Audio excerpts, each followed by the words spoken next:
Welcome back to another edition of Laugh Your Way to the Top podcast. My guest today is Kaleb Foerg. There we go. He's one of our up-and-coming best roof installers that I have, and he's going to be helping us dive into a little bit more of the roofing game. He's also had some weird jobs in the past that I think that people will find interesting. Kaleb, welcome to the podcast. Thanks for having me on. No problem. It beats going to the comedy thing that you were going to go to. You skipped that to come do the podcast. Good decision. Parking was a nightmare. There was a line all the way around the block. Just wasn't in a real people-y mood today. Yeah, me either. I actually bought the tickets. I bought 8 tickets to go to the Fully Loaded tour with Bert Kreischer. And I gave up all the tickets. I just didn't feel like it. Wasn't in the mood for comedy. I'd have been a weirdo sitting there when everyone else is laughing and just not in the mood. You're just going, So I'm like, this is good times. Yeah.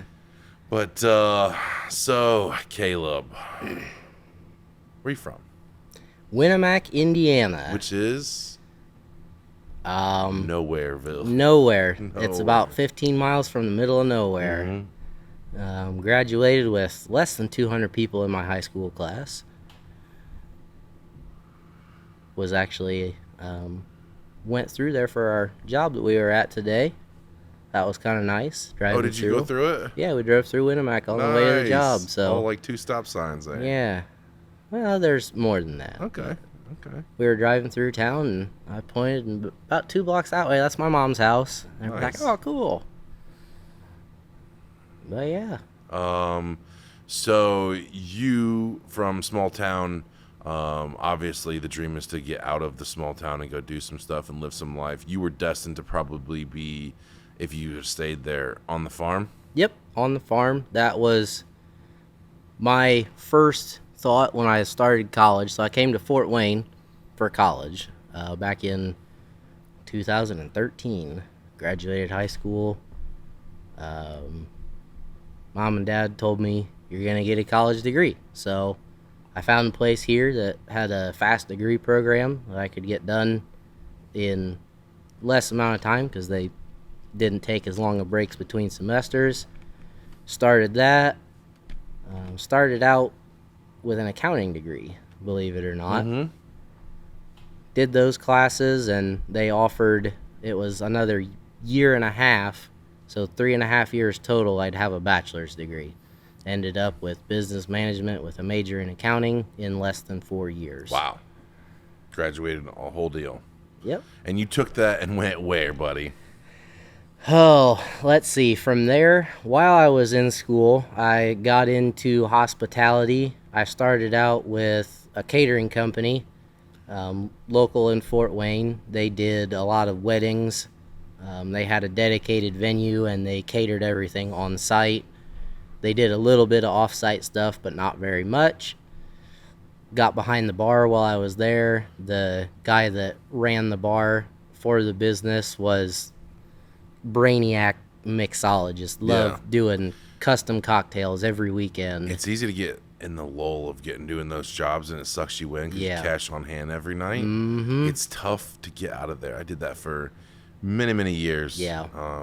I started in the back of house as well, and then when you move to the front of house, you don't have to wait for your paycheck. Yeah. It's there. You get at least 20% of your paycheck. It's a lot easier to hold on to it when you don't have to hold on to it. Yeah. Like, I need money now. I'm going to work really hard. Yeah. So you got behind the bar there. You liked that. And then you left there to go. While I was working there in school, I worked 2 different jobs. I worked there. They pretty much only did events on the weekends. So I had a job there and at Tilted Kilt. Really? Time, which was a lot of fun. Yeah, no, Tilted Kilt is like the high-end Hooters. Yeah. I had a neighbor who worked there, and she approached me one day, and what do you do for work? And I was like, oh, I work for an event company. I only work on the weekends, though. She goes, well, are you looking for work? I said, I don't know, I might be. And she said, well, we're looking at Tilted Kilt. That's where I work. And I was living close to Jefferson Point. The place was maybe a 6-minute drive. So I thought, why not? Extra money. So I was working 2 jobs and going to school. I loved it. Not bad. All the time. So after I graduated, I was doing that same thing. I was with the catering company for a while. Full time, they put me on as their equipment manager, which I was basically in charge of setup, setting up tables, making sure the kitchen had the right plates and silverware that they needed for the events, and had kind of a falling out with the management. They brought on a cousin of theirs who was just a mean old lady. Yeah. And Karen. yeah, she was a Karen. I think her name was actually Jenny, but she was just not good to work with.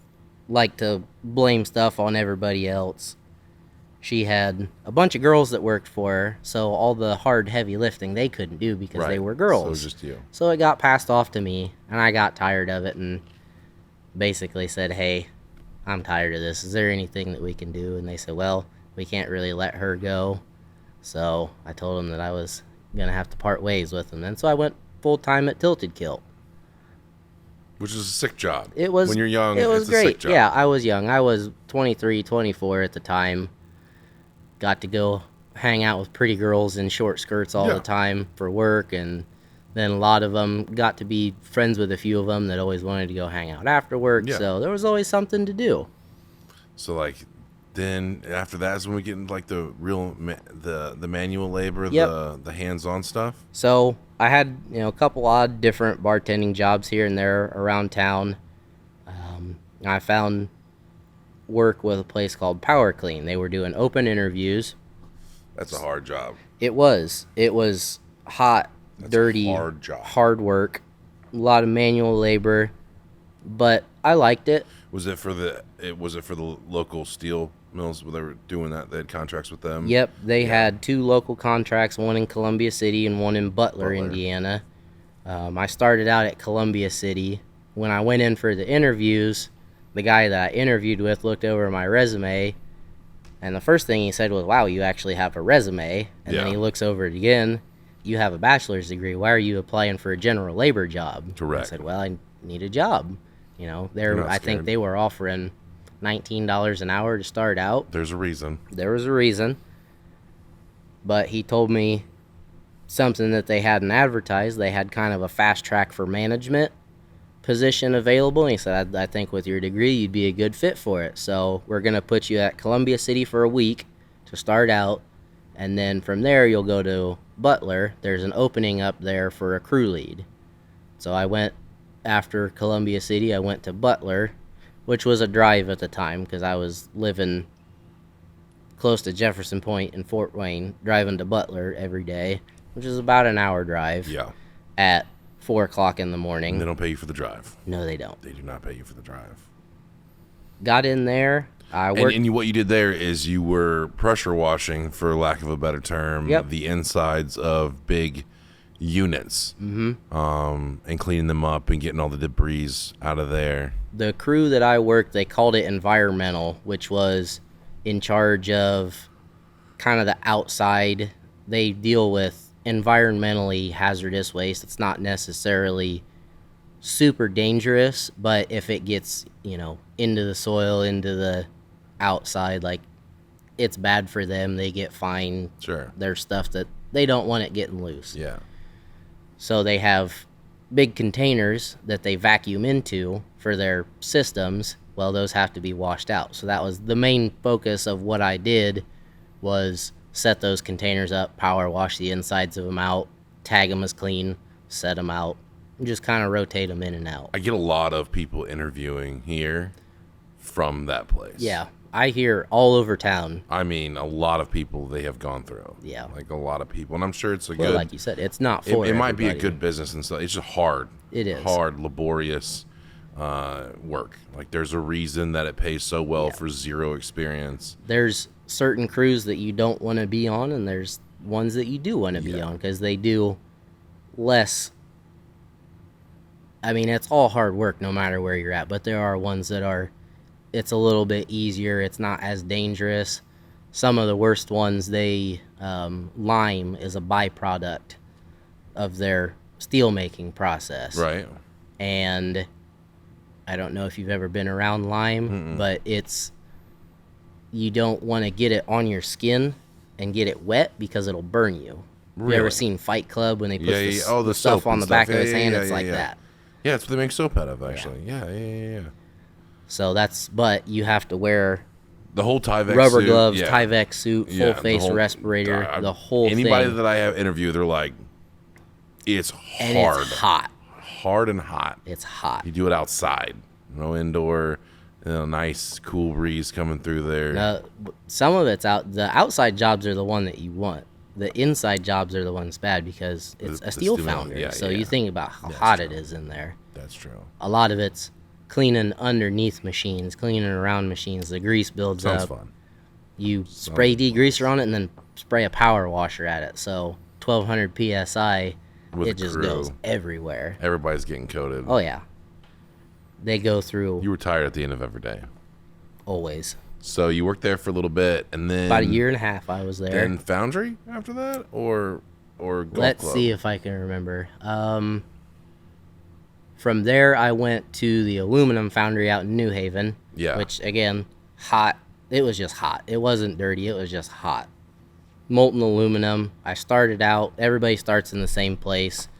You do what they call stacking. So they make aluminum ingots that are about 25, 30 pounds.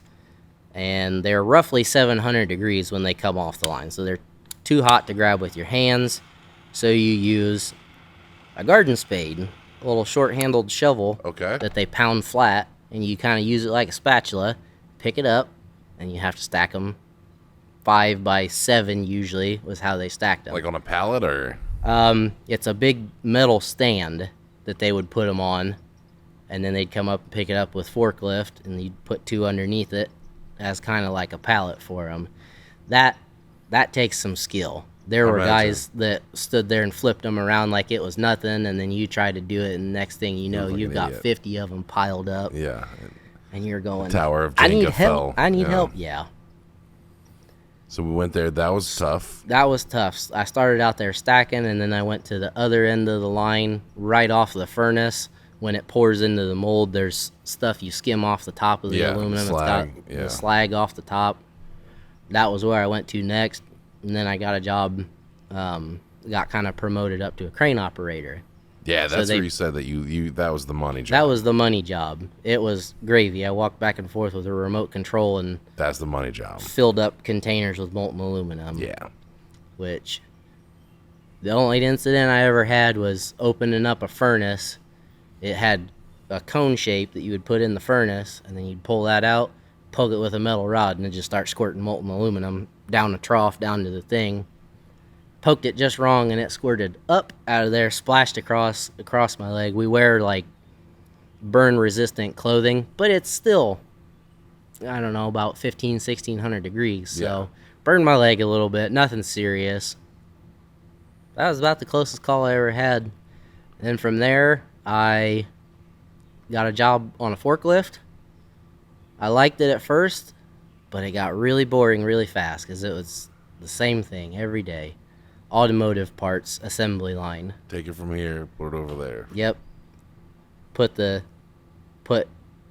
individual parts around here, they put them together, you take the built ones off, put the empties over here, just all day long. 8 hours.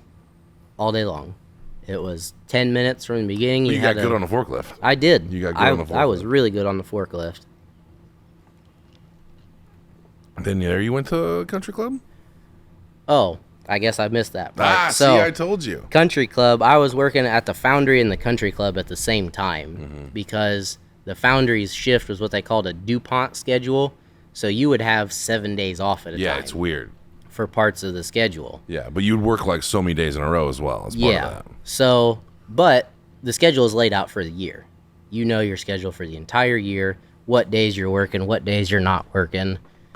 And it was funny, the girl that I had worked with at Tilted Kilt was working at the Country Club. She goes, "Hey, are you looking for work right now?" I was like, "I've got a full-time job, but I get like a week off at a time." And she goes, "Well, if you want part-time, like it was summertime, we're looking for servers." I interviewed. The manager there was a lady that I knew from back when I was at the catering company. So she hired me on the spot, like no interview. Like I came in, she's like, "Oh yeah, I know you, I'll hire you." Was doing those two part-time. I decided after about a year that the foundry, like I got sick January, February, kind of a light pneumonia, and after that, like I just wasn't the same going in there. Yeah. And it was kind of one of those. This is probably not going to be good for me. Had a little bit of a health scare while I was there. I was like, yeah, I kind of need to get out of here. So I went and talked to the manager at the country club, and asked him if I could come on full time. Absolutely. They brought me in. Started out as a server. Did that for a little bit, and then their lead bartender quit. They asked me if I wanted a bartender job, so I was back behind the bar. Back behind the bar. Slinging them drinks. Slinging drinks. A lot of martinis. That was... You were working at a high-end place. Yeah, a lot of martinis, but I think in the whole time I worked there, I maybe had 3 drinks sent back. Pretty good, because those are busy people. I actually just saw their chef who hired in while I was there. He's moving out to a new country club in California. Saw a couple people last Sunday. Caught up with those guys a little bit. They had like a going away party for him. Caught up with them, and they're still using drink recipes that I made when I was there. Let's go. So that's always, that's something fun to hear. So then, how did you end up here? What was the job how I stole you? I was driving forklift when I came and interviewed here, and that was what I told you in the interview. You asked me why I wanted to leave, and I told you because I'm bored. Yeah. And you get bored a lot in jobs. Yeah. You get bored a lot. I have yet to be bored here. There's something new every day. There's something, it's unlike any other business that I've ever worked at. It's the same, but different every day. Yeah, there's a new challenges, whether it's people, whether it's roof, whether it's customers, whether it's management, whether it's product, we've been through that. You've been here long enough that you've seen the gambit. Yeah. You've seen it all. So, so then you started, no experience in metal roofing at all. No experience in metal roofing. A little bit of background in kind of general construction stuff. Yeah. Growing up on the farm, my dad was... You can turn a wrench. A plumber, handyman, We were a small farm, so it was kind of one of those, we fix it ourselves so we don't have to spend the money for somebody else to fix it. So I learned a lot. I can't remember who sings it, but there's a guy who sings a song, learn a lot holding a flashlight. Yeah, we sort of thing. Out a lot by the guys holding a flashlight. So, correct. I'm working over here. Quit shining the light over there. No, you're that guy to the new guys coming in. I get called Dad. Yeah, now. you are Dad of the group. I'm Dad. Now. You're Dad of the group. So got you in over here. Kind of explained our culture. Kind of explained that we wanted to do that. We were shifting to all in-house. And which I really like. I like that idea a lot. Yeah, and it's been going pretty good. We're essentially caught up now to where we're on a 2 to 4 week lead time, depending on when we sell it. Awesome to see. And that's never happened in 5 years. From where we were at when I started, it's so cool to me to see we're installing jobs that were delivered last week. Correct, and just didn't. When you started, we probably. It was a little before. We were about 3 weeks, 3 to 4 weeks. We were 130 jobs deep. We were months out. But through all that stuff, we held, accountability, and we just kept on grinding, and we've been through the bumps. I think kind of what I wanted to talk to you about is a lot of the people that either may be listening to this, whether it's customers or other contractors, it's fairly common practice to subcontract all the work out. There's hardly any roofing companies that do their own labor. That they're 100% their own labor. There's a couple companies in town that definitely do, but most everyone 1099s the Amish and the Mexicans and other people to do the roofs. And there's a time where that works out really well because you're saving on payroll tax, and if you get slow, then you don't have to do anything. You don't have to stress about, I don't know if I'm gonna lose these guys. I don't have any work for them. I don't know if they're gonna stick around. Yeah, that's a big part of it and stuff. But then also you have with the quality, there's a gap between how much you can expect from a 1099 installer, to how much you can make them do, to how much is expected. They're not your employee. Right. At the end of the day, I have to tie them up in so much paperwork to make it worth it that they get confused, and I'm having to hold them over the fire 24/7. And so I decided a couple years ago that we were going to do all in-house. And through the last couple of years, I've invested, lots of money. Last year alone in training, I just got these numbers because my CFO gave them to me. Last year I spent $375,000 on training. Now, part of that training is trucks, part of that training is tools, part of that training is training pay, part of that training pay is like manager to train, all that kind of stuff. Was a $375,000 gap from profitability standards. So like where you would send a normal crew and we get it done in one day, you would send a new crew out and they would get it every 5-6 days. There'd be maybe one a week that we would get done, right? At the slowest. And you just got to keep on, quality being the most important thing. It doesn't matter about the timing. Right. And now it's worked out for us. Now, how many did you guys do this week? Just your crew? I believe we finished this week with 4. 4. So, that's insane. And I know one of them was big. Yeah. One of them was a big one. It was close to 50 squares. Yeah, it was over 40 40 squares. plus squares. I know it was over 40 plus squares, which is insane. Usually that would have been a 1-week project for us in-house wise. Yeah. And now we're getting it done in 2 days. So that's promising. And so I want to talk about some of the struggles that we've had, and some of the really neat things that have happened through this process. Is there anything that sticks out to you as far as what's the hardest part about taking someone off the street and making them a quality, proficient metal roofer? Because you took it almost like a duck to water. It was just time and reps is all you needed. Yeah. If we take you, me, Mari, and people like that out of the equation, what is the standard that I should look for in someone that wants to get into the metal roofing trade? The biggest thing that I see with the new people that come in and the quote-unquote rookie installers that have no experience whatsoever, I know I shouldn't, but sometimes I laugh a little when I see them when they pick up a hammer and they look at it like I'm not sure which end I'm supposed to use. Yeah, it's weird. But that's a part of it. Is I felt lucky with it. Like you said, I took to it really quick. It was once I did it a few times, I got the reps in, I picked up on it.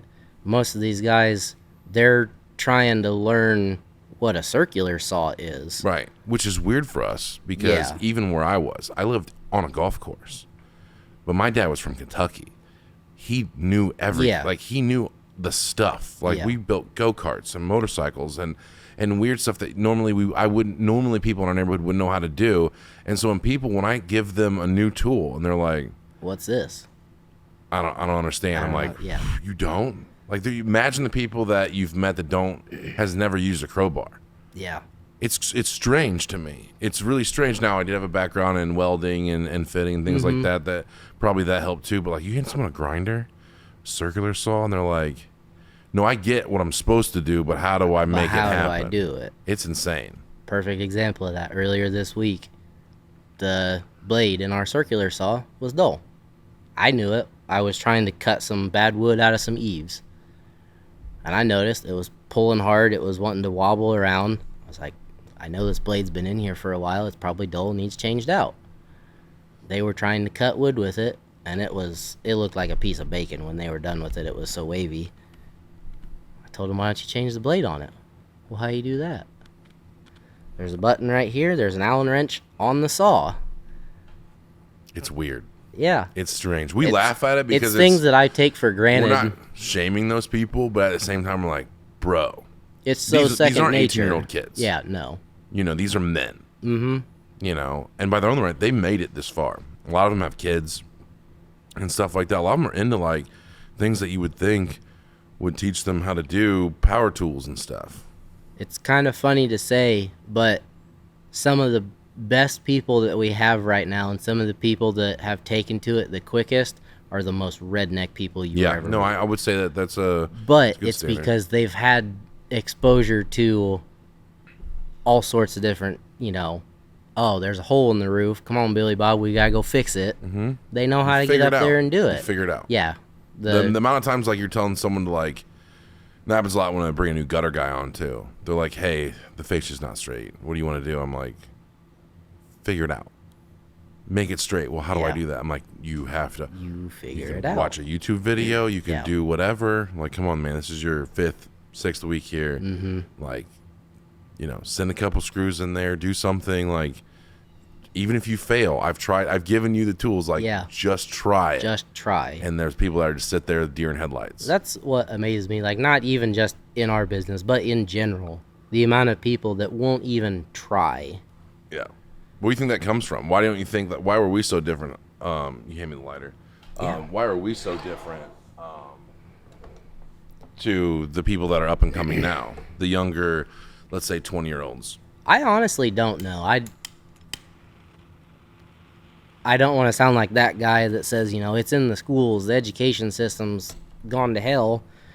But if you look at the way that they go through school now, they aren't taught things that make them think. They're taught to regurgitate knowledge. Yeah, that's true. Okay, this is what the test is over. Memorize this, take the test, now forget it. I feel like that's a little bit of it with the standardization in the education system, but also at home with their parents, which is the part that doesn't make sense to me, is you look at their parents, and their parents know how to do this kind of stuff, but their kids don't. Why don't your kids know how to do it? I feel like video games. I think the video games are a big part of it. The amount of technology that kids have in their hands, it made it easier for parents to not have to be parents. Yeah, but has a lot to do with it. People my age, I'm almost 30. Yeah, And I'm 34, 35. So, like, it's weird. People my age, like, they didn't grow up as much with the technology, but it was still there. I didn't have my first cell phone until I was 16 years old.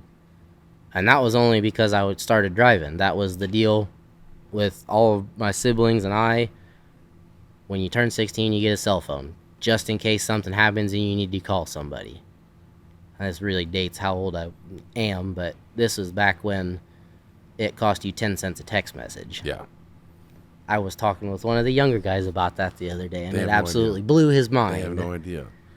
Phone calls, text messages, Yeah. streaming. But the technology, like I said, parents don't have to be parents. If your kid's bugging you, here's the phone, here's the tablet. But here's the weird play. thing. But here's the weird thing that I think technology accelerated my ability to do more things, because YouTube, I mean, this is probably going to be on YouTube, and hopefully someone uses this rhetoric as a learning tool. It's good. You just said it right there. It's good when it's used as a tool, not as a toy. Most of my stuff, besides Blippi for my 2-year-old, everything is like how to do this. Like when I don't know anything about lawn care. I know nothing about lawn care.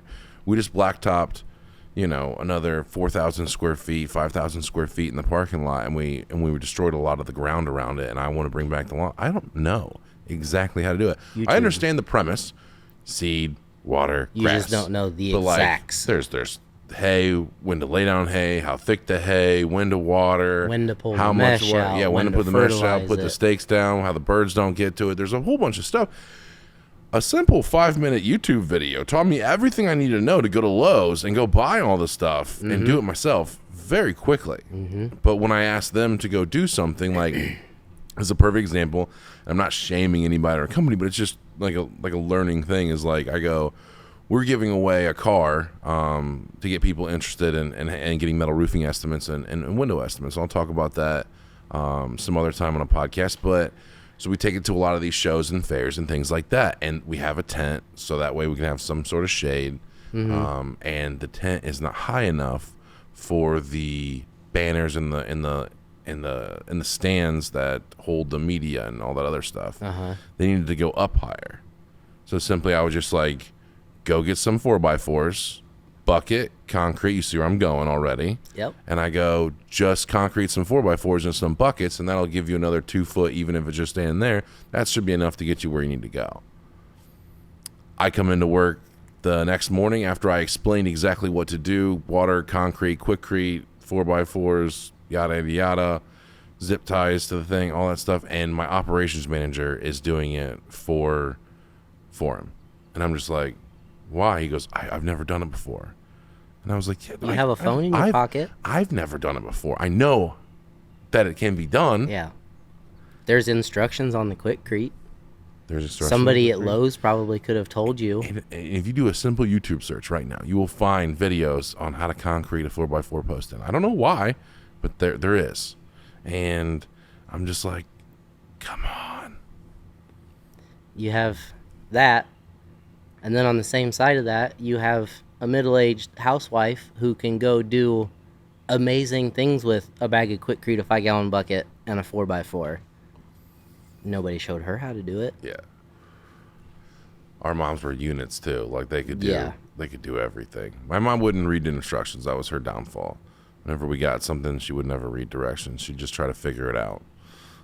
Which, as technology progressed, became very hard. So we just ended up doing the videos, and that's how she learned and stuff. But it's just curious when I hire these guys in. I'm like, so what do you do now? I valet cars. I work pressure washer. I do X. I'm like, cool. Do you know how to use a hammer? Do you know how to use a screwdriver? I ask them, can you read a tape measure? And they're like, yeah. And I'm like, can you read a tape measure down to the 16th? And they're like, yeah. And 16ths on it? And I'm like, you show me. And they're like, I mean, I could figure it out. Okay. I'm like, so you can't read it. You know, I could read music if I had all the literature on how to read music in front of me, and but that doesn't mean I know how to read music. Now, I will completely admit, like, yeah, if I sit there and count out all the hashes, I can tell you what they are. That's still how to read a tape measure. But, I mean, if you throw me, like, I can tell you quarter, half, three-quarter, I know which ticks those are on the tape mark. I use the dummy tape that has your in between there on it. I love the dummy tape. That we call it the Crayola tape. It's my favorite one. I'll pay an extra $10 to have it all. It's so much faster instead of having. I'm not in the habit enough of. And you guys are calling it off the roof. Yeah. Measurements down to a guy on the ground that's doing the cutting. It has to be right. It keeps you from getting turned around on it too. If you can look at it and it says 5/8, like I know that's 5/8. It's on that tab. I know that's 5/8. You don't have to sit there and go, is it? No. Is it 5/8 or 3/8? I'm not sure. Let me double check it. I was also looking, like, when I was hiring these new age metal roofers, like having a steady hand. How important is having a steady hand when you're doing this stuff? Yes and no. There's not a lot of stuff that you have to do with a steady hand. It's more your eye. You have to have a good eye for things. Is it straight? Is it level? Can you look down something like a row of screws? We mark every other rib for expediency of installation. You mark every other rib. So you put a screw in, and then you have a gap. Where a screw goes. But there's no mark there. What do you do? So it's, you stand on the line, you look down the line, you keep them in line, and you look down at the end of it, and they're straight. It maybe goes an 1/8 or a 16th out of the line. But to the naked eye, it looks straight. Yeah. Now, when you have guys that can't do that, it's more time consuming because the way that you would do that is you set the eaves and the top of the panel, and then at the end you come back and you mark the first and the last panel of your run, 3, 6, 9, 12, every 3 feet, however many you have, and then you have to snap a chalk line, and then you have to remember to stay on the correct side of the rib. We've had that before. That's gotten a few people. Well, I mean, I understand it. I mean, more people, we have such a high standard that more people don't make it than make it. Yeah. I wouldn't necessarily say a steady hand, but you have to be more dexterous with what you're doing. Like, you have to be able to manipulate things with your hands, know what you're doing. Even just carrying metal around. If you hold your hand like this and go like this, you can make a 15-foot panel go from flat to standing straight up in the air just by going like this. Correct. If you're holding it right. And you're a big dude too, 6 foot tall at least, right? How much does it play on being height-wise, weight-wise, being on top of the roof? We've had some bigger guys. We've had some smaller guys. It just kind of depends on not necessarily your athleticism, but yes, your athleticism.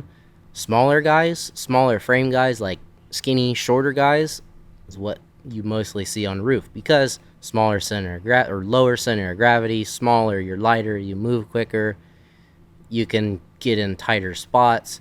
Those are typically the guys that you want up on the roof. Right. And I've heard it a lot of times being up there, like for as big as you are, like you move really easy. Yeah. I haven't always been this heavy. When I graduated high school, I weighed 180 pounds. Really? I was 6 foot, 180 pounds. You were sub 200. Yeah. I won't ask you how much you weigh now. Yeah. No worries.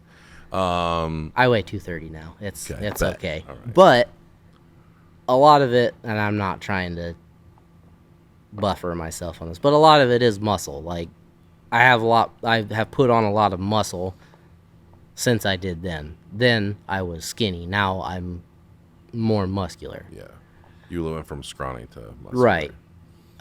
You a thick boy. I'm thick. You a thick boy. Yeah, I get called on that a lot. What about the culture? Because like when I go into houses, when I was selling roofing and stuff, you know, I would always sell. We're different. You know, like when you generally think of metal roofers or roofing in general, asphalt, rolled roofing, whatever, you're thinking some dirty old boys up on the roof, shirts off, cigarettes hanging out of their mouth, radio blaring, throwing stuff. Like, how is this different from what you generally thought would be on a roof to what we have here?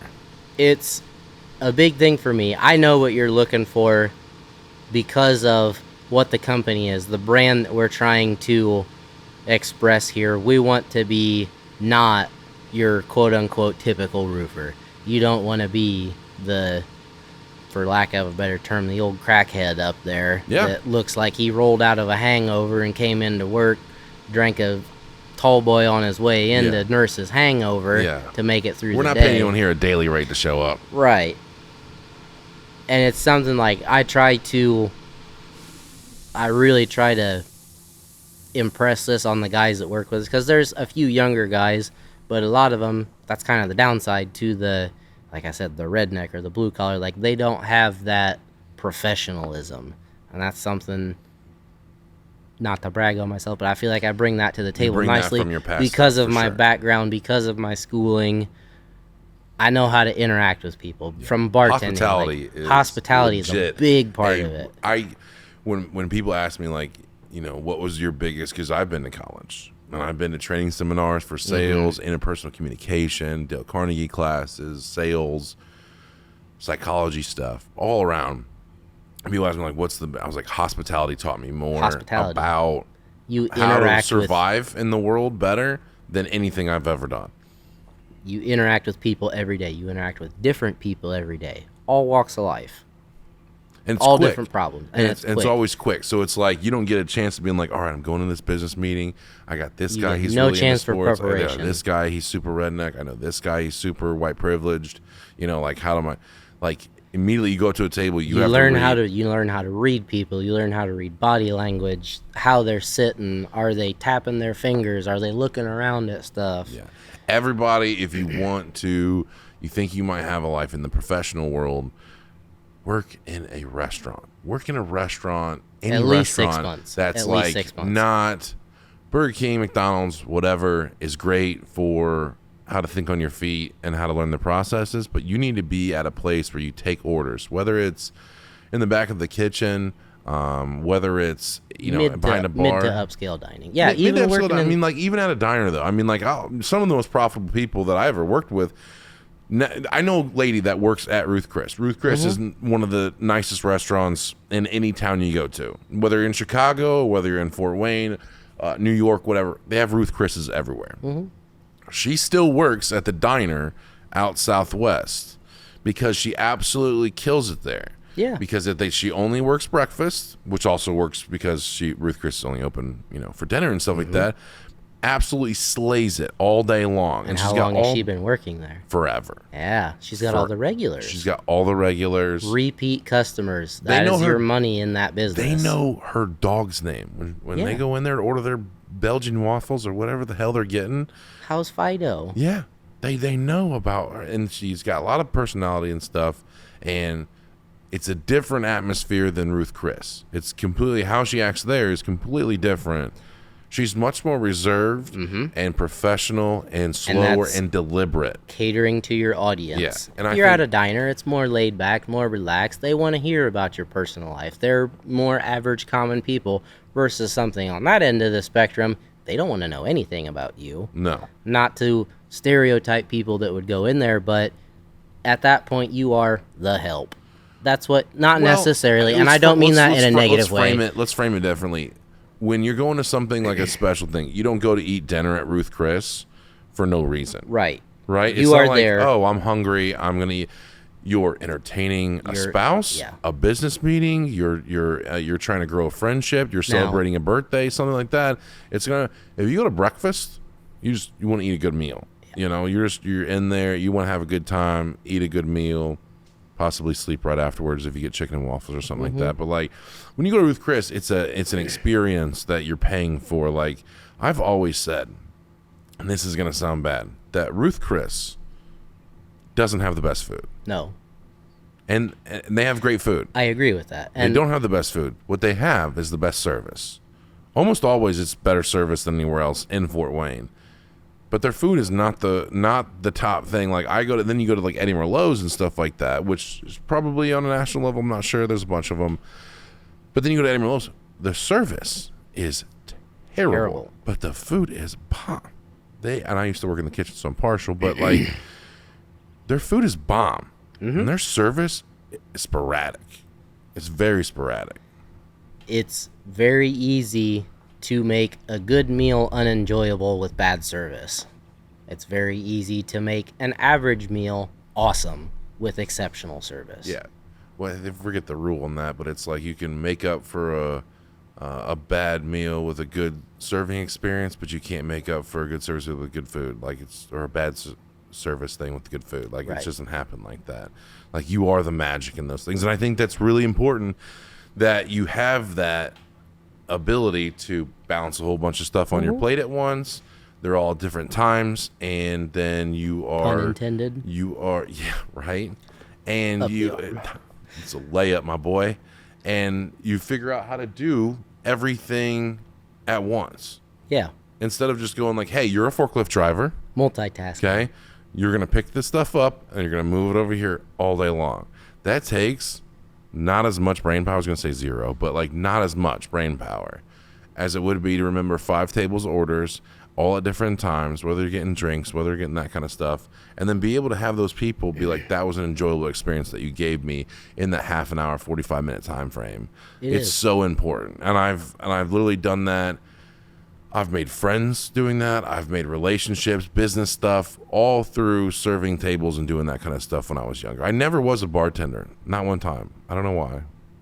But I never made it to bartending. That was the upper class. That was like the seniors. They were the seniors. Yeah, they were the seniors. They were the cool people. They were the cool kids. Yeah, we had to tip them out even if we didn't get alcohol beverages every night. That was one I was, so, I started out in serving. I did serving probably in equal shares of bartending, so I understood that side of it. And there was places that I worked at where I bartended where they were supposed to tip me out, and I would look at the drinks that I made that night, and I'd give them money back a lot of times. Oh, really? So I'm like, this is your money. Like, you sold these drinks. I made them. I've ever had a bartender.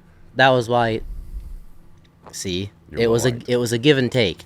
So if I was ever at the bar and I needed something and there was a server walking by and I was like, hey, I got food up, I don't have time to get to it, can you grab it for me? Absolutely. Thank you. Absolutely. But it's a give and take. And you mentioned, your kitchen staff. That's a big thing. Working in restaurants, my number one rule, if you get a job there, the first people you make friends with is the kitchen. For sure. Because tell us. If you're friends with them, they make your job so much easier. They can make your life. You've pissed them off one time. It's not. They have way more power. Why isn't my food done? Where's my food at? Oh, I don't have a ticket for you. I rang it in 20 minutes ago. You haven't even started it. There goes that tip. Yeah. No, they're not the easiest people to please most of the time. I know I wasn't when I worked in the back of the kitchen. I mean, it's stressful. I didn't get off till 11, 12 o'clock at night after I washed all the dishes and do all that kind of stuff. It's a hard job. There's a reason people take smoke breaks doing that job. It's a hard and intense job. I mean, you say that, but it's not that hard to make them happy. Like, No. don't badger them for stuff. Don't, hey, where's this? Hey, where's this? Hey, Don't have stupid things written on tickets. Don't put stupid stuff on your tickets. If you got something weird, come back and talk to them. You know, don't put something dumb modified on there that you have 2 items and your chit is this long because you tried to type out a modifier on it. Just write C server. And then you walk back there. As soon as you send the ticket, you walk back there and be like, hey, it's not that complicated. It's just this. Can you do this and this? Yeah. But even getting to know the kitchen, knowing what they can and can't do, and not just selling it. I mean, I know they say the customer is always right, but there are some things that customers ask for that the kitchen doesn't want to do. It takes a lot of time out of their day. The way that they prep stuff out, it's just not in their prep. If you know how they prep their stuff, you know how they roll back there, and you know, okay, it's not that big of a deal for them to substitute this instead of this. It's not going to throw off their counts for the night. It's not going to put them way out of a bunch of work to do it. No, it's super important. You know what's easy and what's not for them, and then if it's something that your table requests and they say, hey, can I do this? No, unfortunately not. The kitchen isn't, set up to do that. We can't. Basically, you tell them you can't do that. So we take all this knowledge from working in the restaurants and stuff, and we kind of try to please the customer as well at the same time doing a job that's a trade and a learned thing.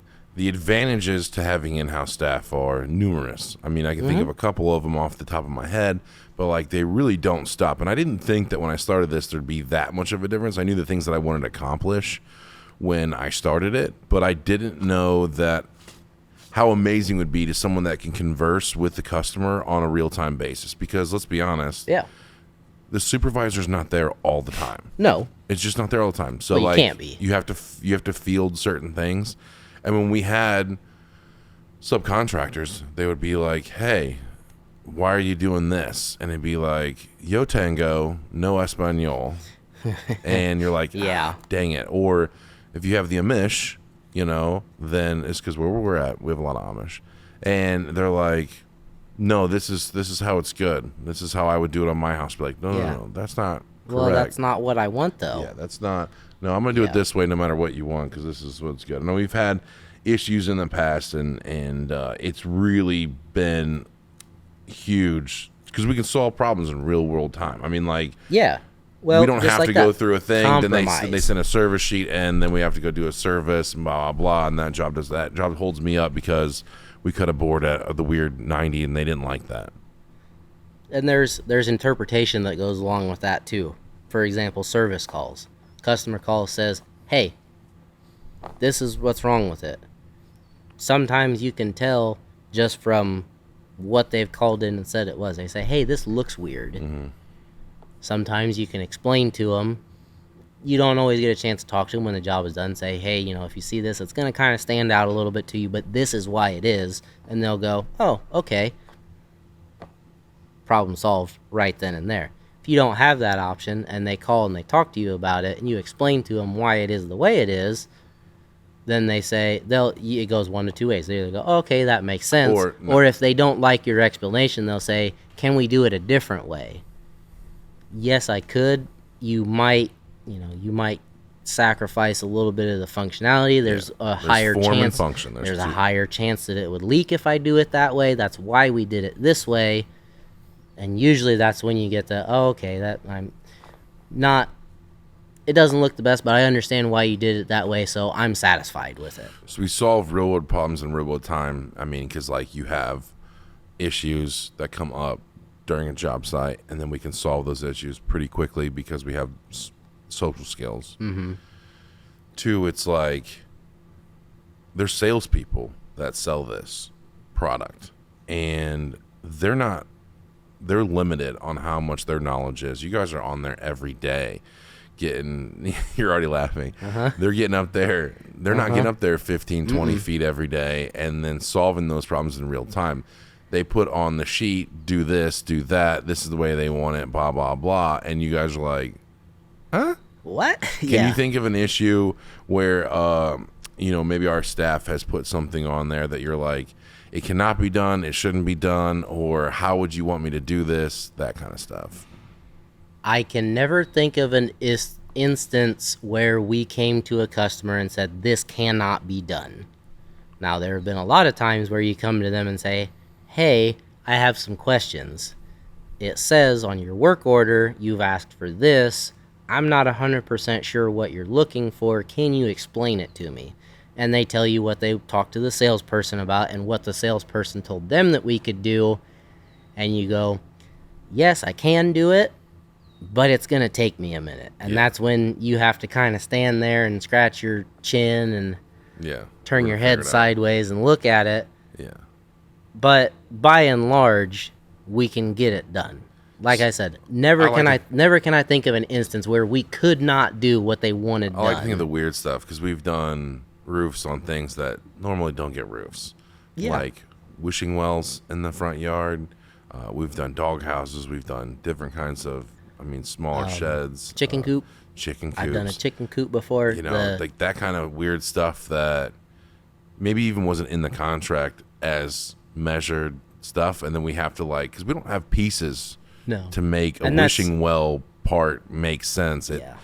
Talking a roof 3 foot by 3 foot, it's not like a normal thing. So we have to go. There's been some cool stuff. A good example that I can give on stuff like that attached to the house. They have, they call it an eyebrow on like a picture window. Oh yeah. Where it's just a small little cap that sits on top of there.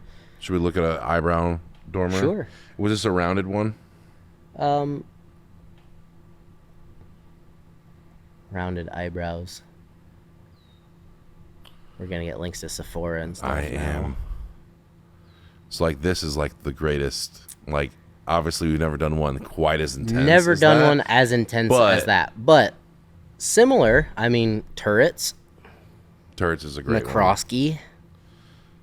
I've driven past there a couple times since then and look at it, and it's like, that turned out really good. For as much time as we sat scratching our heads figuring out how we gonna do that, it's taking something round, and the easy way to do it is standing seam. If you want to do an easy round turret, you just do it standing seam. There's no talent involved in that. Yeah, we could fabricate something like that in a shop. A conical point at the top, them are hard. We have all the machines in the shop to do kind of crazy stuff. That's intense. This is not my term, so I'm not going to claim it, but metal origami specialist. Yeah.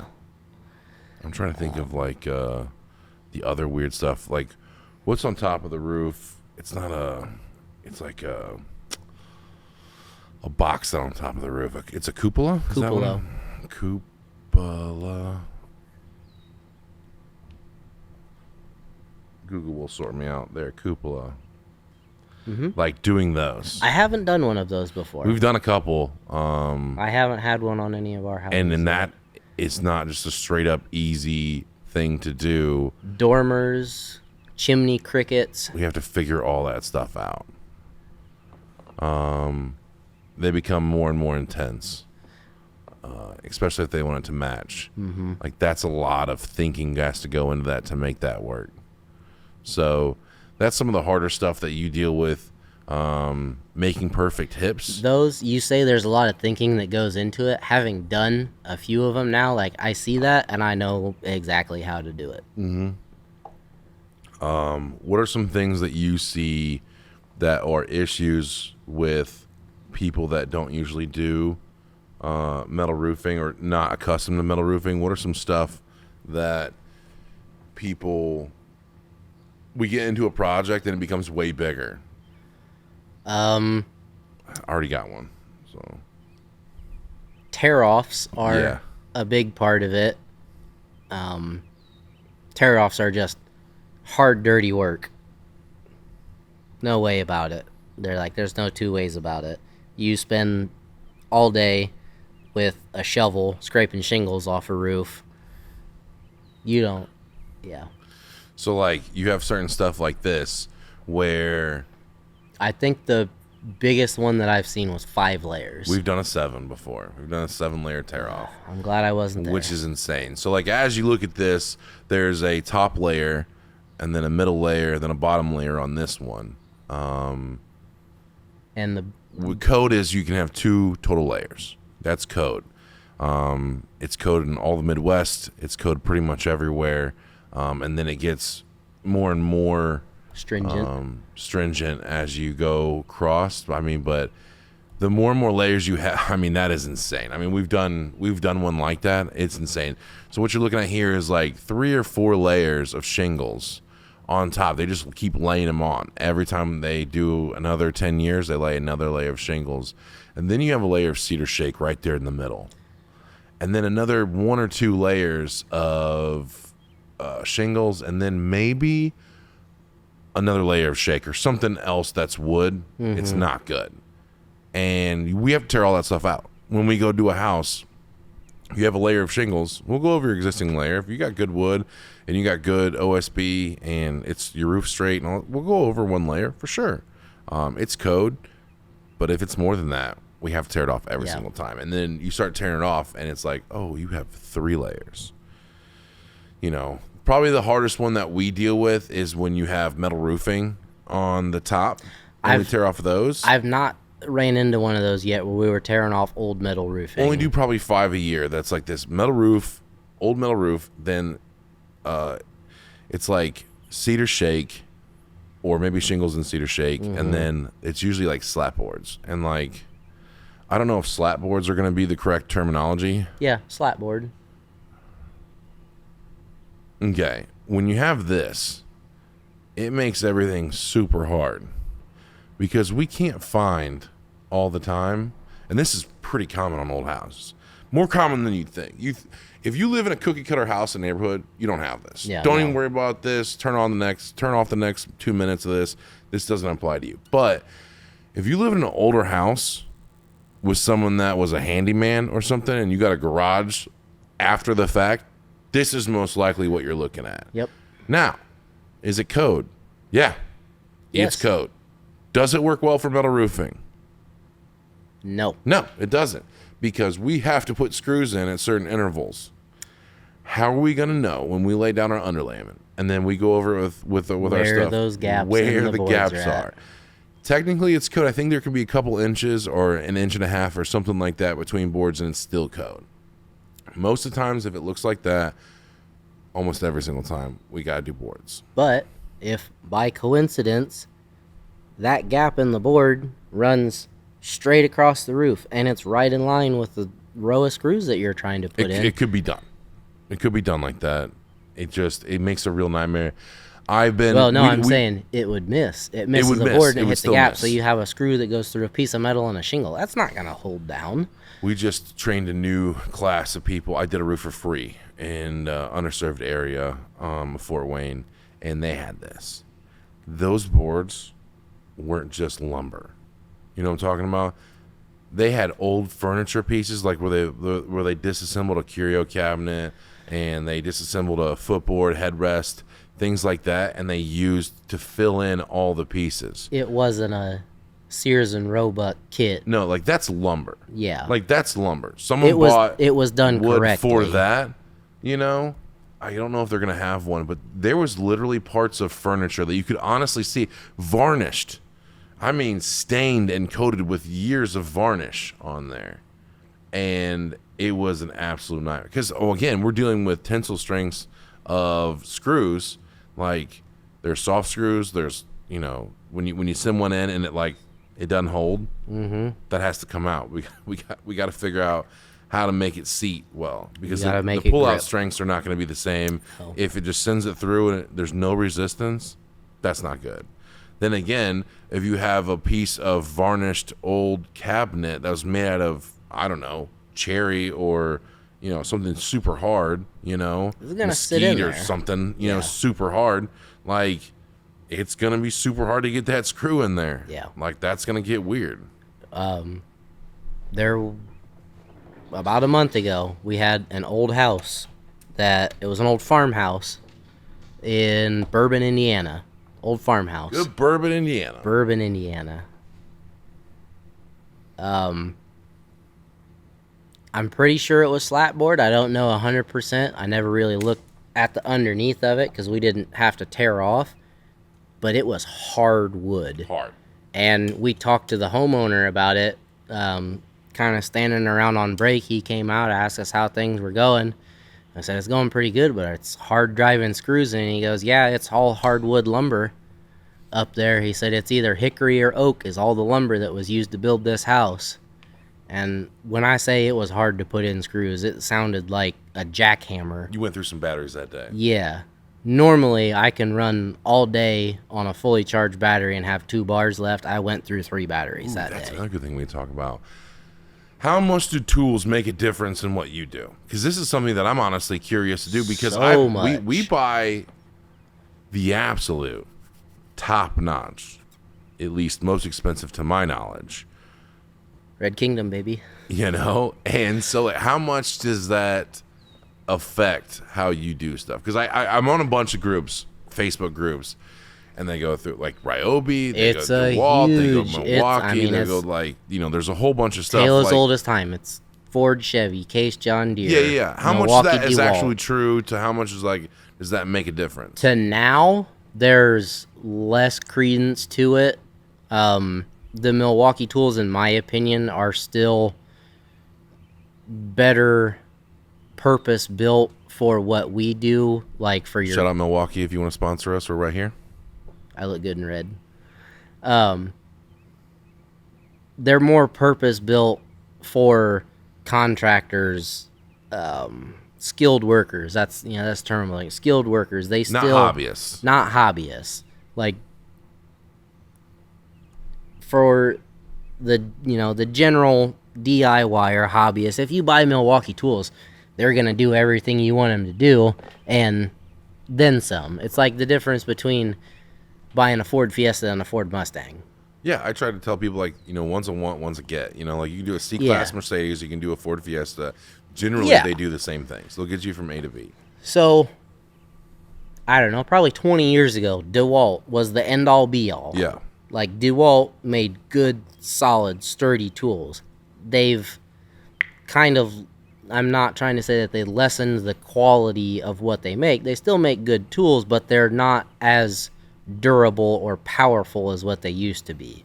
They're more tailored now for the general DIY hobbyist. Like if we took DeWalt tools versus ours durability over time, the DeWalt's going to wear out a lot faster.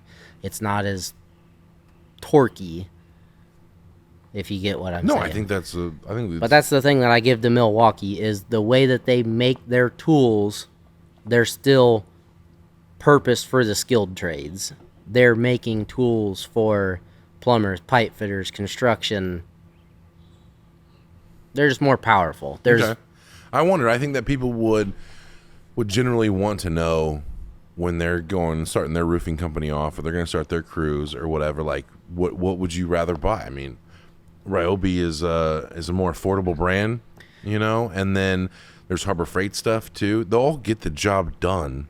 But maybe that there's a streamlined process. I mean, when our operations manager, Mari, who will be on a podcast at some point, when I invested part of that $375,000, to train all the crews in, 20 drills and 20 saws and 20 blah, blah, blah, and 20 belt, everything that was top notch, he made me go with Milwaukee because, one, they have an app that tracks all of the drills. Like, because you don't know. Like, you've had your drill now for a minute, but, like, when you're interchanging stuff and it all goes back in the truck at the end of the day, it's really hard to keep track of that stuff, how long we've had it, all that kind of stuff. Like, they have a warranty system that's pretty decent, and when you log it into the app, then when I go take it in, that purchase that when I started using it, they can tell you everything that's been done to it, everything, anything that's been changed. And I think that's it. huge. Yeah. I don't know if DeWalt or Ryobi or any of those other places have that sort of thing. It's a streamlining thing that makes things a lot easier. He had me on that sold. end. Yeah. He had me sold. Because I want to keep track of all this stuff. Performance. That's what I'm looking for. Milwaukee it's better performance for what we do. I can't really speak to battery life anymore. I know batteries have changed a lot over the last 20 years, but I remember growing up, my dad was diehard DeWalt. And the only Milwaukee tool that he owned was an old school corded Sawzall in a metal case. That was the only Milwaukee tool he had. Everything else, cordless stuff, was DeWalt. And it came in a case, like they had to break it open. Yeah. You think when you need the you power. know it was serious. Like it was all serious, right, bro. we're not messing around anymore. This lug that's coming off, you bro. hear the snaps. DeWalt, when cordless tools first came out, DeWalt was the name of the game. They had the best stuff in cordless when it first came out. But over time, with things changing, Milwaukee now has kind of dominated the game with their battery-powered stuff. DeWalt still makes good stuff, but Milwaukee's doing something that seems like it runs better. This is just my opinion. It is. We're just opinions of not people. You're in the grind though. Like Yeah. if you're gonna take anyone's opinion, I love my stuff. You know. Like I've run a Milwaukee Impact. so like to yeah, run that's the screws. thing. Like some people, is everyone using impacts pretty much for this? Like is that the? I would say so. Yeah. A regular drill is not really practical for it. The Impacts, they have torque settings on them. They have speed settings on them, which I didn't know until recently. I have a personal Milwaukee Impact that has no settings on it. It's one speed, one setting. I don't know what the difference is. The one that I run at work has 3 different torque settings on it. We always run it on 3. It's the highest setting. It runs the fastest. You can run it on lower settings, but a lot of times you'll get about 3/4 of the way down the screw and it'll torque out on you. Yeah. And you can't get it the rest of the way in. Interesting. No, I mean, so that's definitely, drills are super important. What's the other tools that are just you have to have besides a tape measure? Obviously, you're gonna have a tape measure. So I mean, if we wanted to break down my bag, the tools that I keep and that I use the most on a day-to-day basis is going to be my Impact, obviously, is number 1. Number 2, tin snips. Now what makes good tin snips? Lighter, heavier, sharper, I think more torquey? Midwest. I think Midwest is the brand that we buy. They're kind of the industry standard. Midwest, like that's what a lot of your metal workers, guys that do duct work, Midwest, they're not HVAC necessarily guys, like HVAC guys. Midwest isn't necessarily a monopoly. There's a lot of other brands out there that do a lot of things, but Midwest is good quality, good price. That's why they're the predominant brand that you see on the stuff. But in the year that I have worked here, I have had 3 pairs. Okay. I've only gone through 3. That's pretty good because you cut I cut a lot, and all of the panels that we cut for valleys, I hand cut the majority of the time. You don't like the, let's talk about the tool for that. So we also benefits, have drawbacks. The what? The benefits and drawbacks of using Benefits and nippers. drawbacks. So Or the nibblers or whatever they call them. Milwaukee automatic sheet metal cutters, for generic naming. It's a battery-powered set of shears that cuts. It saves a little bit of time. There's kind of a quality drawback in my opinion, and that's just personal handling. Cutting straight across the panel, up and down the ribs, great, I love them. But cutting at an angle, I struggle with manipulating them to get a nice, clean line cut. Consistently. If I use my hand snips, my hand-powered snips, You guarantee it. clean, solid line, I can do what I want to do with it. I send it right up. So, snips, impact drill. And personally, I wouldn't say I can do it as fast as you would with the electric cutters, but the quality is going to be better with the hand cut. We're always never worried And about it that. maybe saves me 20 or 30 seconds. Wow. But that's just come from the repetition and the practice.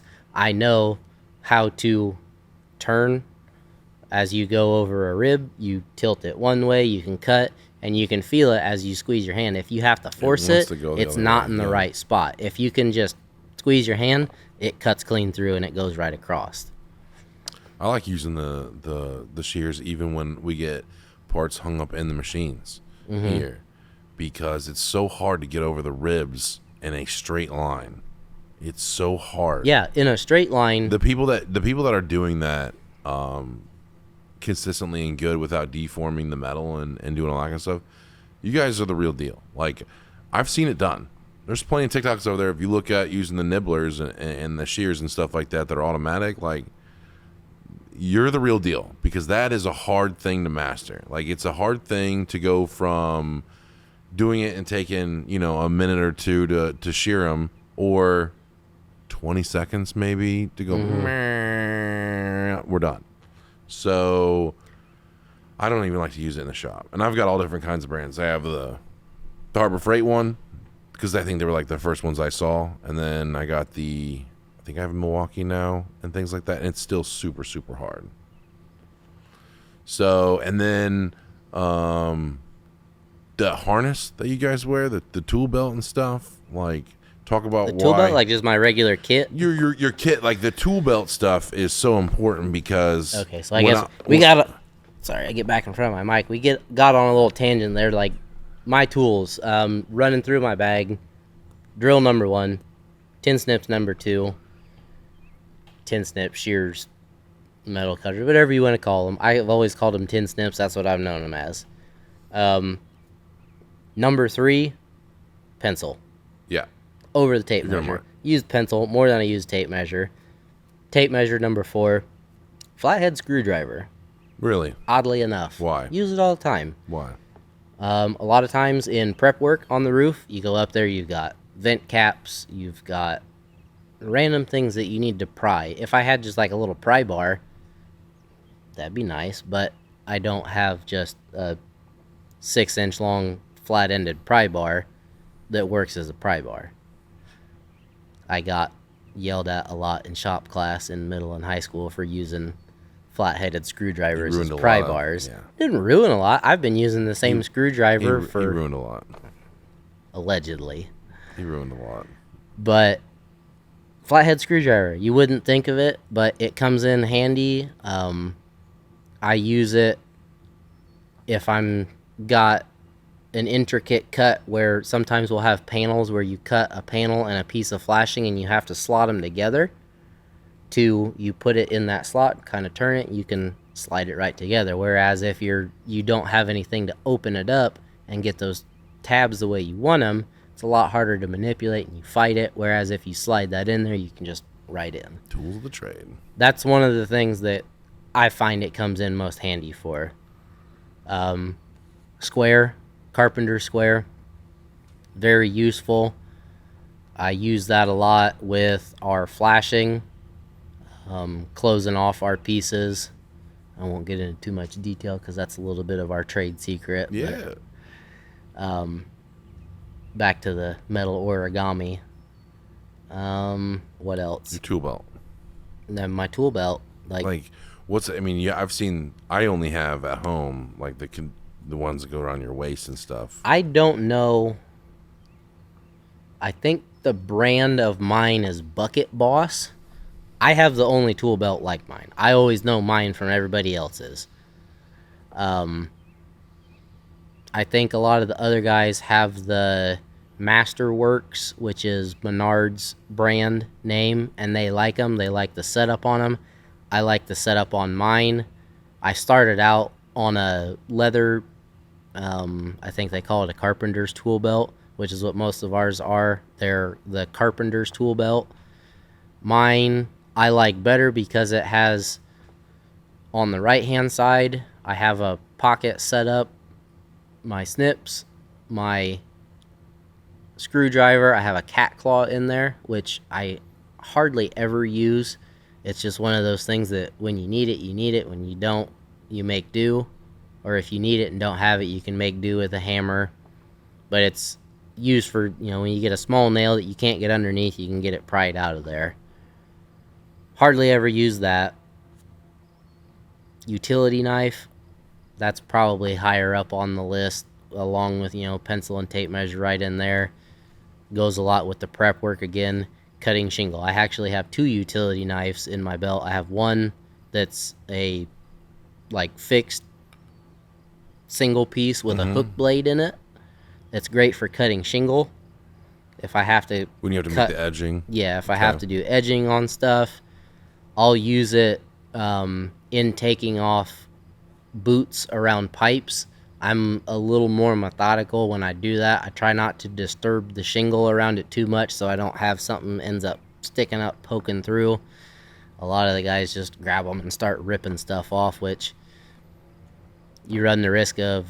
It might save you some time in the future. Yeah, upsetting the pipe. Like if you take the extra 10-20 seconds to cut stuff so that you can just lift it right out, saves you from having to crawl in the attic and put a pipe back together if you accidentally pull it apart, which I've done, and it's not fun, especially when it's 85 degrees outside. It's about 120 degrees in that attic with no airflow. Then let's talk about the one thing that I really love that I don't know how we lived before, but yes, like this next piece of kit is an absolute unit. So this is what we call an equipter. And then if you're in the Amish, it's called a buggy, roofing buggy. And what this is when you're doing a tear off, you have to get the shingles off the house in an orderly fashion. Then when you get them off the house, you have to get them in the dumpster. And what this saves you from is having to throw tarps over all this beautiful landscaping and stuff over here. All this stuff that generally, and before equipters came out, is what you had to do, is line all this stuff up over here with tarps. And then you're throwing it right off the roof, trying to miss the gutters, and putting them over there. And then you have a ground guy, go around and pitchfork them in or throw them in a wheelbarrow, and then having a couple guys go lift the wheelbarrow up and throw them in a dumpster. Game changer. This changed the game. Equipter is legit. Now, you may not be able to afford one of these right out the gate if you're starting your own roofing crew. I don't know what financing options they're giving. They're $30,000+ for the fully loaded kit ones with the... If you could afford it or finance it, you should highly suggest it. You should get it. The amount of labor for the guys that you'll save, the guys will be much happier. You'll get projects done much quicker, and it'll save the guys' backs. I mean, that's really what it comes to. Speed is definitely part of it, but it doesn't save that much money on speed because the unit is so expensive. But it really saves the guys' backs. Having to go up there and shovel off these things down to the bottom and then shovel them back into a wheelbarrow, then muscle it into a container. Handle a couple of tons of shingle off the roof every single into time. The shingle. Yeah. Off the roof. So basically what this is a drivable dumpster. It's a mini dumpster that's on 3 wheels, and you can drive it from a stationary point on the side. You drive it right up to the house. These wings fold out, and they catch all the debris. And there's extenders that you can put on here. There's guards for the gutters that go on here, and you shovel it right into the thing. They can hold about 6 to 12 squares. 6 to 12 squares, depending on layers on there. Depending if they're 3-dimensional, depending if they're flat shingles, whatever. They go into here. Then you lower it back down telescopically to the ground. You lift up the articulating legs. You drive it back over the dumpster, and you dump it into the dumpster. It has a tailgate on it that comes down. Everything's hydraulic. Really saves a lot of guys' backs. Definitely something you should add. That one of the first things that you do is you want to make it as efficient as possible and as easy as the guys, because people, we don't run 100% all the time. You've been sick a couple times this year. luckily not hurt at all, but been sick. You want to keep these guys at 100% because if you're missing a couple guys, depending on who you're missing, you might be missing key people. If they get hurt, if they throw out their back, if you overwork them, sun exhaustion, things like that, that's a huge problem to have when you're going to have 30, 60 roofs you're trying to get done in a month. You need to keep them at 100%, and this unit will absolutely be imperative when you start to get to those 30, 60 roofs a month. So much better at the end of the day to only have to pick up 2 or 3 wheelbarrow loads of stuff that dropped off versus the whole roof. Now, if you're thinking, oh, it's only a dumpster, I'm only going to use it for tear-offs, not entirely true. We've used it before when we've had 2.5-story houses that have no way up anywhere. The top of the roof is only 15 feet, so you have a 15-feet panel. You can't quite stretch it all the way up to the top of that second story. We park the Equipter there and use it as basically a mobile scaffold. Yeah. No, it has lots of uses. The biggest drawbacks are if the ground's soft. Right. I mean, that is number one. I mean, two, if you have improper driving and stuff like that, you're going to tear up people's siding and things like that. There's a learning curve to it as well. But if it has soft ground, you're really going to have to do a good job of laying wood and runners. And they have rubber mats that go to spread the load out because you're going to load this stuff up with tons of shingles. And if you roll through someone's wet yard, you are going to massacre. We've broken concrete before. Little old sidewalks in old towns. I can't remember the last one I went to. It was like, I can almost remember the customer's name. I broke all their sidewalks with this thing. And it was old, from 18th century sidewalks. And we broke them. And it was only from running the Equipter over it. And so I had to redo all the sidewalks. Still, I would have had to use the Equipter no matter what. And we did use boards, and it still broke the sidewalks. Still broke it. But still, we wouldn't have done this project without it. So I think it's one of the best investments that you can make. Again, $30,000. We paid cash for ours, so I couldn't speak to the financing or how long it would take to pay off a unit like this. But get the fully loaded kit. They sell lesser units. Get the fully loaded kit with all the attachments. You're gonna need them. You're gonna absolutely need them. You're gonna want them. Another thing is when you're buying an Equipter, buy the spare parts for it. They have a spare part kit. I ran into this. I didn't do it when I bought it. You get a flat tire, they're not selling these tires at every tire shop here in Fort Wayne. These are specialty tires for this unit. It's half a trailer, half a piece of machinery. It's not a very common tire. Buy the tire. Buy a tire mount, which they also sell. It goes right to the trailer, so it'll always be there. And then every time you get a flat, because you're going to roll over nails and you're going to roll over all that stuff anyway, it's going to happen. Get it. Use it. It's a good investment. It's a couple $100 extra. They're made in the Midwest. I believe in Pennsylvania is where we get them. And it was a game changer over the last 10 years when they came out. Absolute game changer in the industry. You can rent them as well. If you're starting out, I know that within a 30, 50 mile radius, someone's probably renting one of these. Use it. Get comfortable with it before you buy it. And then use it as part of your game. Customers love it. We wrapped ours with our stuff. And that's another thing that's really good. If you wrap your Equipter with your company logo, you're going to get a lot more eyes on you, and people are going to know because it's a weird piece of machinery that is in the yard and it's big like a billboard. People are going to know who's doing the work. You might have a yard sign in there that doesn't really draw too much attention. If you have an Equipter in there that's fully wrapped, you mean business. So I highly recommend that you get an Equipter and then that you also wrap the Equipter and have the guys take care of it. We always park ours inside every night, and we keep the oils and the oil change topped off. It's run off a lawnmower battery or lawnmower engine. And little Honda motor. Great on gas. It's great on gas. Typical tear off. Yeah, that's the thing. How long can you run a tank of gas on that thing? Typical day, if we did, 10, 15 squares tearing off, it'll run on, I think it's a 1.5 gallon tank on there. We carry a 5-gallon can just in case. One time I can remember running out of gas in the middle of the day. And it was last a month. That was like a 40 square tear off. that we drove it around all day long, and we ran out about halfway through the day. Yeah. Another great thing is when you're not thinking about hauling around the debris, because like let's say if you're doing a smaller roof that you're not doing a full tear off on, and you don't want to get a dumpster. I mean, dumpsters are $1,000. I don't care how you're doing, what part of the world you're in. They're $1,000. It might be $500, $700 to rent one, and then to the dumpage fees and the pickup and all the other stuff.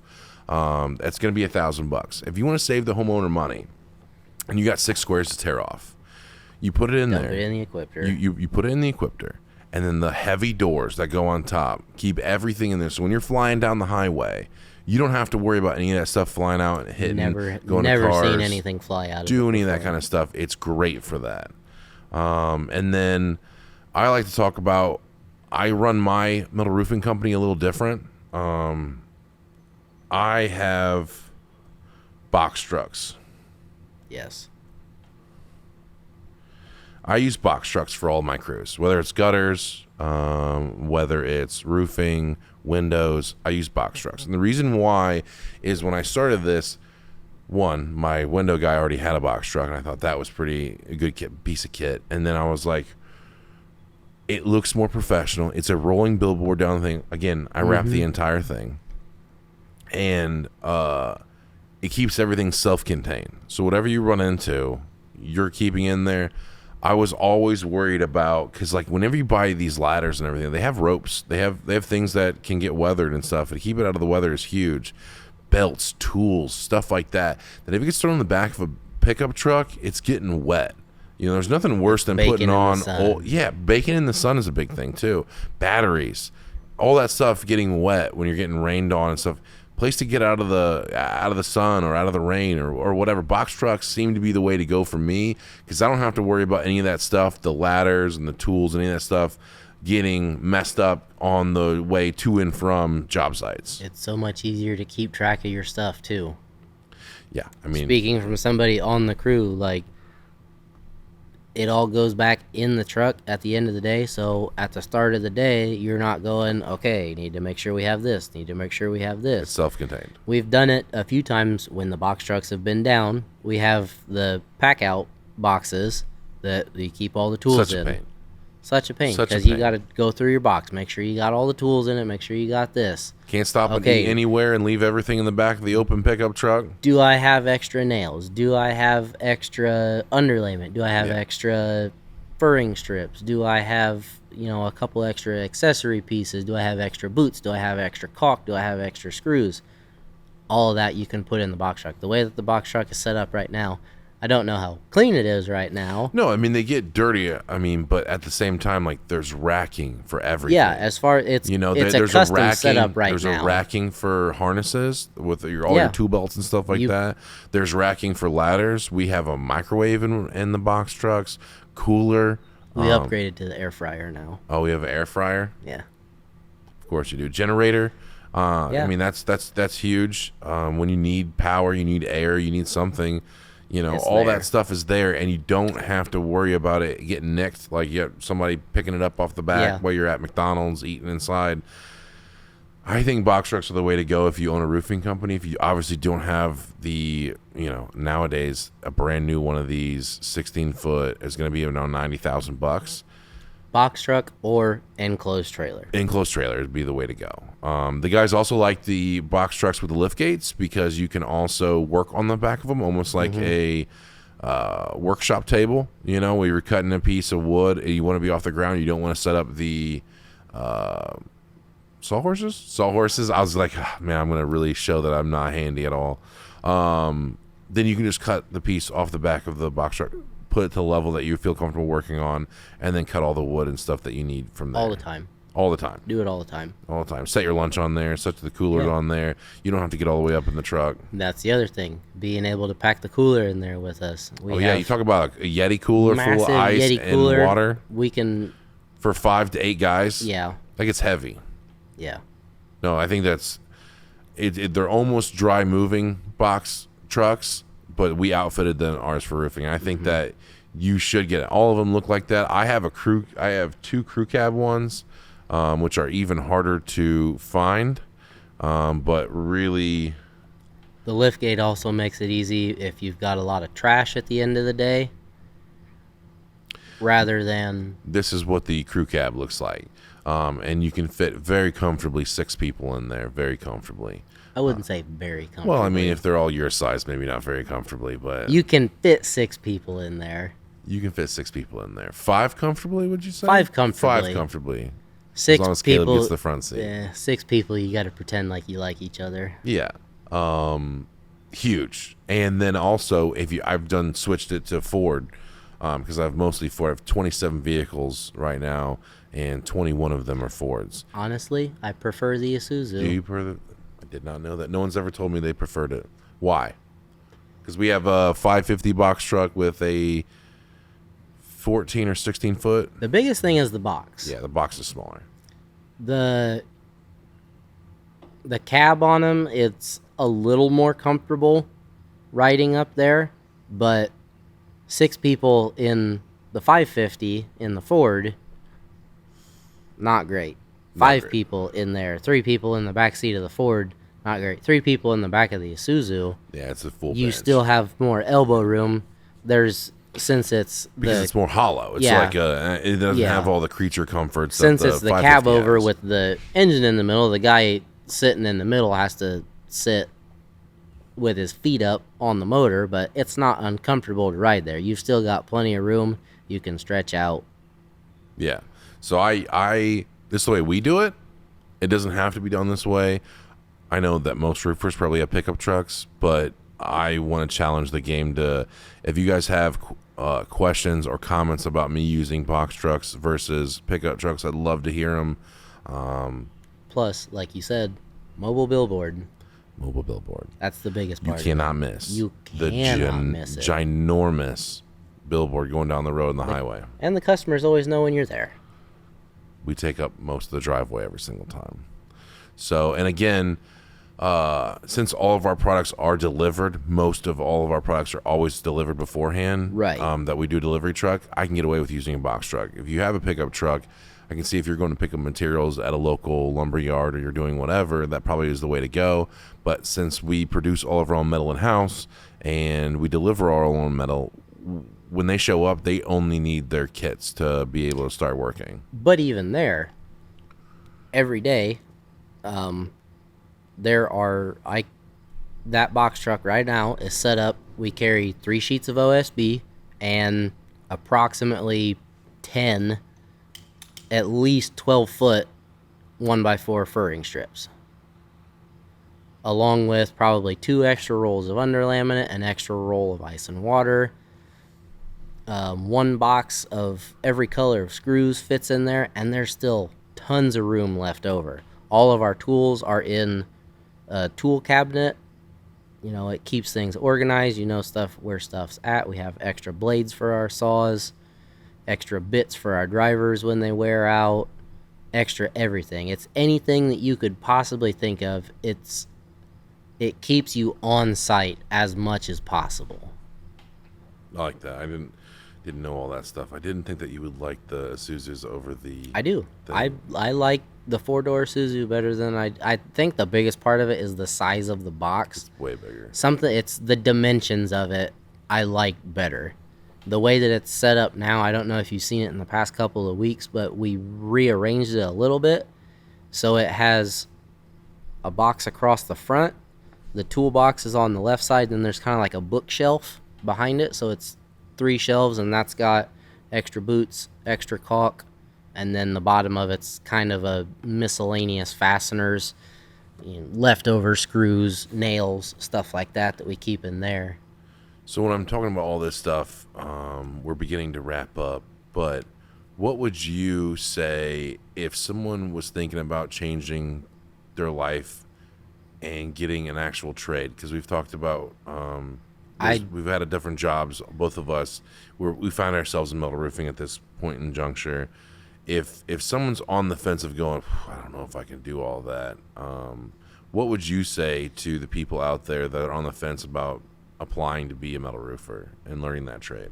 Metal roofing, definitely. I wholeheartedly support that decision. I can't say I've loved it every day that I've worked here, but I have never woken up in the morning and be like, man, I gotta go do this today. Yeah. And that used to happen a lot. Not a lot, but in past jobs, there was, the ones where you wake up like, man, I gotta go do this today. I don't have that here. Metal roofing as a trade, great. The business is booming. A lot of people are going to metal versus shingle. The Why do you think quality they're? Yeah. Why do you the think they're more? quality of the product is the longevity of the product, the warranties that go along with them, the look of it. Not just our exposed fastener, but the standing seam, which is a little different. But I prefer our look to standing seam, and this isn't just because it's our product versus standing seam. I like the look better. You have some people that say, oh, it looks like a barn when you put it on there. It doesn't anymore. No. Maybe 10, 15 years ago, the stuff that you would get does. Or if you're buying some of the lesser quality residential stuff, the way that it's formed, it still has that barn look to it. Ours looks good. And as a trade, it's a relatively easy skill to understand if you can understand basic measurements and have any sort of construction background and are okay with heights. Who's gonna say that doesn't look better than a shingle roof? I mean, And the colors, like so many more color options than shingle. so many more color options. No one can tell me that looks like a barn roof.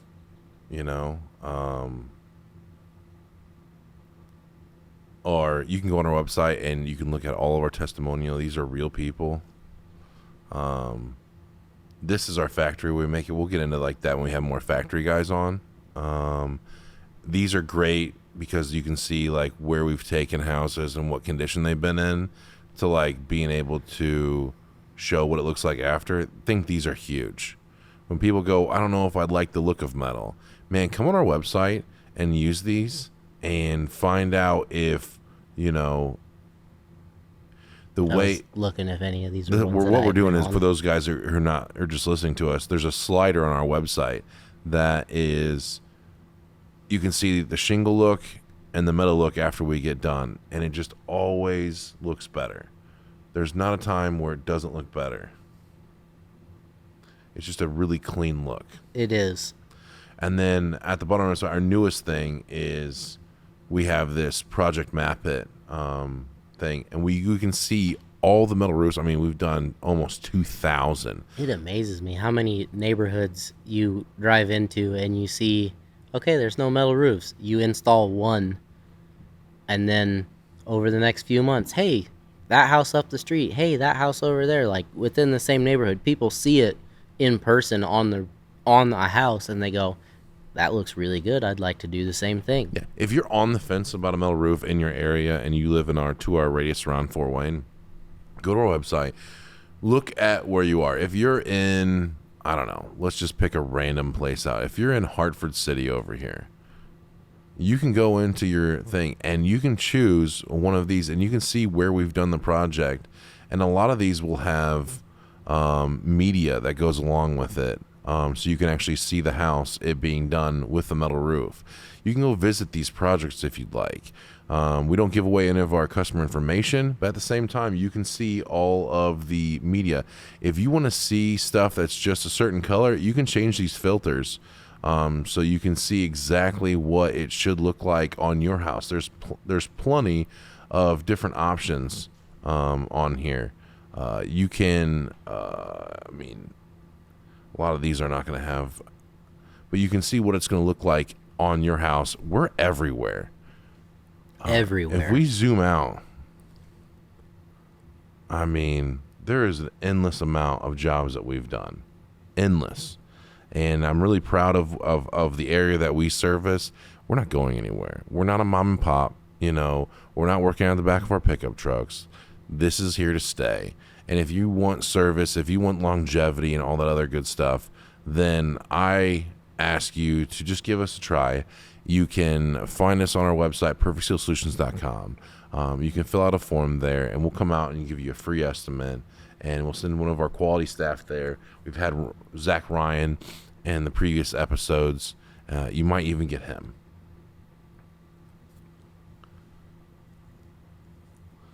Green's a loud color.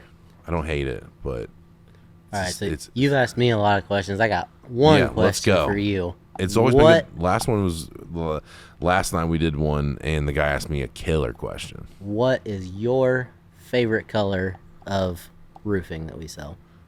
Do you have a favorite color? But I have a favorite color, but it's not for the reasons that you say that I have a favorite color. You know, what looks the best versus what goes on there. My favorite color is black.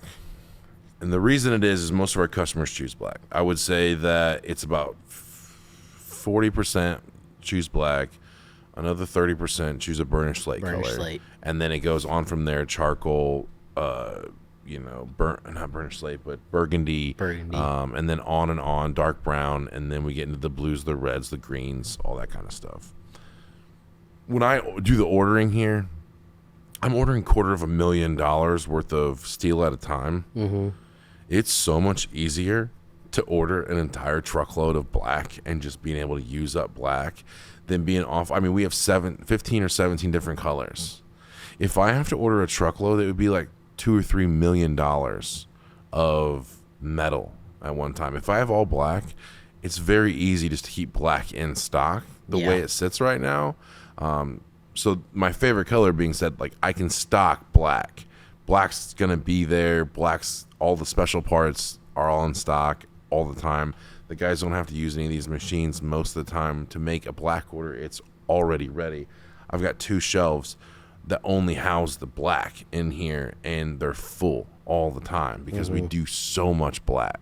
So I would say black probably. They really don't have a difference on heat exchange or any of that other stuff. They pretty much operate the same way. If you want a clean look, now, if you have black shutters, if you have black fascia, don't get black. That will drown the color of your house out completely. If you have earthy tones, go unless you have a lighter colored house. You need a lighter colored house to be able to put on that stuff. If you have a black house, don't put a black roof on it. I mean, that's my opinion. I think one of my favorite color combo that I saw on a house, they had a light blue house, light blue vinyl siding. Yeah, no, when you put a blue roof on? It was a light blue house with a charcoal gray roof. Okay. And before, they had a lighter gray shingle that was on there, and then they went to the charcoal, which is that darker gray, and it made that blue stand out so much more. The house looked awesome when it was done. I guess my favorite to look at that's eye-pleasing to me is when we do a blue roof and they have really blue shutters and a really white siding house. That to me looks the best. Americana kind of look. White picket fence, white house, blue shutters, blue roof, with a white trim in the gutters, the soffit fascia. That to me looks the best, but obviously, like if you live in a neighborhood, that's going to stand out. If you have a country house, that's going to pop. It's going to make that thing look like, I definitely want to go to grandma's house and go eat some of the cookies like that. That looks fire. That's my most eye-pleasing one, and we have a couple on there. Definitely in Ohio, we do a lot of that color scheme, but black because it's the easiest one to. Since everyone else is ordering, it's my favorite color. I'm gotta back the. Okay, I guess I'm gonna ask you 2 questions because I thought of this the other day on the job. Have you ever had a customer ask for one color of panel with a different color accessory? No. Never. We've had people ask us in the past to do multicolors or the runoff or scraps or whatever. It's usually been a money thing where they want like remnants and stuff. I understand the trim pieces. Well, I mean more like if they got a black roof and get charcoal drip edges, a black roof with charcoal accessories on it, something along those lines. I would love to do one. That being said, you've never had anybody ask for that? Not one time. Wow. Not one time. It's never happened. Get like a black roof with blue snow guards or whatever. I don't know. Like I would do it 100%. It's not like it changes anything for us. But it's never happened. Usually when I get the like, hey, we want every single color on our roof. Like, let's make this a pride house or something like that. They usually get credit killed. They usually don't. They usually don't have cash. They're not financing. And they're making bad decisions with their money. And well, I've seen several out there I mean, this being, we're not quite Purdue country, but a little bit there. I've seen a lot of copper roofs with black trim on them, which I think looks really sharp. Yeah, I mean, And that was what brought the question to my mind, is if you'd ever had anybody ask you for a solid color panel with a different color accessory on it. Yeah, no, it's never happened before. A lot of times when they get to changing stuff, it's the gutters, where they want a certain color to clash with the roof, and we'll do gutters and soffit and fascia, whatever colors they want.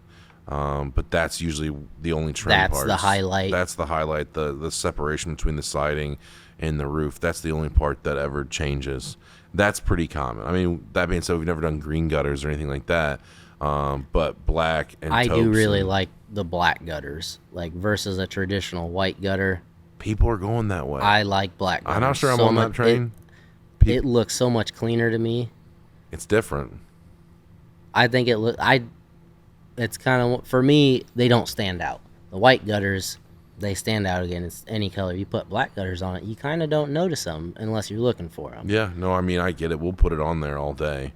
But, you know, a lot of red gutters, a lot of black gutters. Obviously, 99% is all white gutters. But, Traditional. I mean, we just had the guys put gutters on soft fascia on my house, and it was all like the earthy red tones to match with the taupe of the rest of my house. So, yeah, we'll do different stuff. I mean, everything's made in here in-house, so we can put whatever color gutters or whatever. We can put whatever color roofing that you want on your house to make the whole thing clash. If you have a barn a certain color, we'll match the barn, you know, all that different kind of stuff. So, Kaleb, it's been a wonderful time. Yeah.